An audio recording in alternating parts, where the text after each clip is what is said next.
King ల్యాండింగ్లో జెయాఫ్రీ పెళ్లి జరుగుతుంది. అక్కడే అతను విషపూరితంగా చనిపోతాడు. సందేహం టైరియన్ మీద పడుతుంది. సంసా అక్కడి నుంచి పారిపోతుంది లిటిల్ ఫింగర్ సహాయంతో. డేనెరిస్ తన డ్రాగన్లతో స్లేవ్ నగరాలను విముక్తం చేస్తోంది.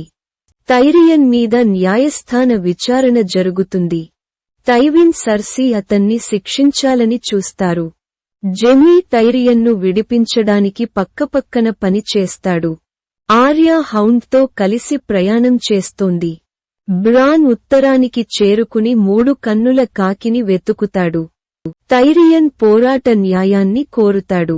ఒబెరిన్ మార్టెల్ అతని తరపున యోధుడిగా పోరాడతాడు. అతడు మౌంటెన్తో యుద్ధం చేస్తాడు. విజయానికి దగ్గరగా వచ్చి కాని చివరికి మౌంటెన్ చేతిలో ఘోరంగా చనిపోతాడు. ఇది చూసి జనం కంగారుపడతారు. టైరియన్ జెమీ సహాయంతో పారిపోతాడు. అతను తండ్రి టైవిన్ను అంగనంలో చంపేస్తాడు. బ్రాన్ తన శక్తులను అభివృద్ధి చేస్తాడు. డేనెరిస్ డ్రాగన్లు నియంత్రణకు బయటి వెళ్లిపోతున్నారు. జోరా నిజాలు బయటపడతాయి. డేనెరిస్ అతన్ని నిషేధిస్తుంది. జాన్ స్నో వాల్ వద్ద నైట్ వాచ్ని రక్షించడానికి ప్రయత్నిస్తాడు. మాన్స్రైడర్ నాయకత్వంలోని వైల్డింగ్ దాడులు పెరుగుతాయి.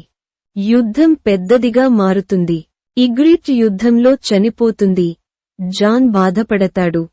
స్టన్నిస్ సేనతో వచ్చి వారిని నాశనం చేస్తాడు. ఆర్యా హౌండ్ను వదిలేస్తుంది. అతను గాయంతో ఒంటరిగా మిగుల్తాడు. ఆమె బ్రావోస్కి బయలుదేరుతుంది. సంసా కొత్త శక్తిని పొందుతుంది. Little finger గెలుస్తున్నాడు.